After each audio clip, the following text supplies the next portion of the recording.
going to teach you about time today. If you're trading without time, you are trading completely blind. So let's fix that problem. There are two elements of time that I'm going to focus on today. The first is simply knowing when you should be entering positions and when you should be holding positions. The second is how you can use time in conjunction with price to anticipate reversals in the market. So let's talk about that first. How to use time with price. This is called quarterly theory. This is what I use. Learned this from Trader Day. He's the one who created it, not me. I just use it. All this is public information. I'm just talking about it.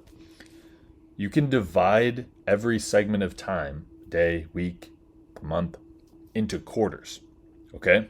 Now, if you look at these boxes on the bottom of the screen, these are showing the days of the week. So the quarters of a week.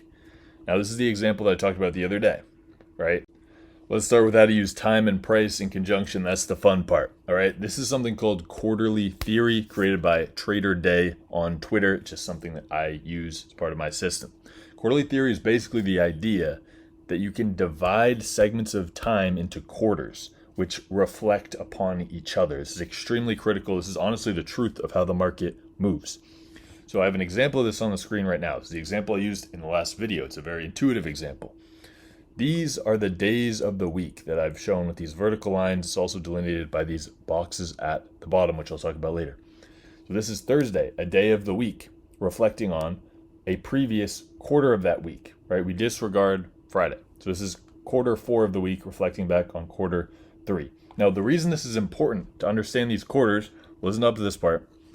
Every single SMT that works and every single level that holds is in the previous quarter of time, whether it's the previous day, whether it's the previous session, right? Because you can divide a day into 4 6-hour sessions, 24 hours divided by 4, 6 hours. You can divide those 6-hour sessions further into 90-minute sessions, right? 6 hours divided by 4 is 90 minutes.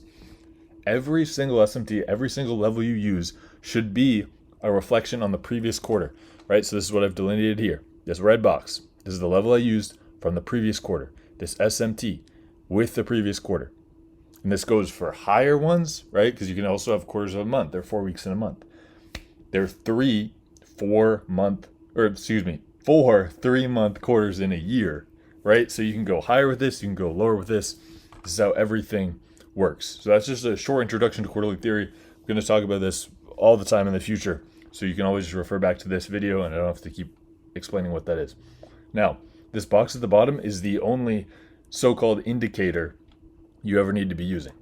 Basically, all this does is it shows you the time divisions. It's extremely helpful when you're starting out. Eventually, you'll just memorize them, but basically, they're just boxes at the bottom of the screen that show you the divisions of time. So right now, I have the quarters of the week highlighted, as you can see, but you can check daily quarters, and now this shows you the quarters of the day as well. You can see that, right? 18 o'clock to midnight, midnight to 6 o'clock, which is London, 6 o'clock to 12, AM session, 12 to the end of the day, PM session, right? And then obviously they have higher and lower. So this is very, very useful. You can see the name up here, Day Quarterly Theory. That's who created this. Very useful. It's the only indicator you need. You don't need trend lines, whatever, any BS like that. Okay, so that is the quarterly theory element, just a quick introduction to it. Now let's talk about when to open positions or when to hold positions. Right, so we talked about this a bit in the last video, but in case you missed that, it's always good to get a reminder as well. When there's no red news in the AM session, wait for 9:30. This is all in Eastern Standard Time, by the way. Wait for 9:30 because that will be the main volatility that enters the market when there's no red news. So then you can open your position from 9:30 to 17 o'clock, the end of the day. When there is red news, that opens up the window a little bit for the entire AM session. Right, so it means you can start opening your positions at 6 a.m. all the way again till the end of the day. But what if the day closes and you don't know if you should reopen your position when the market opens or not, right? Because it opens an hour later in futures. When there's red news the following day, you can reopen right away.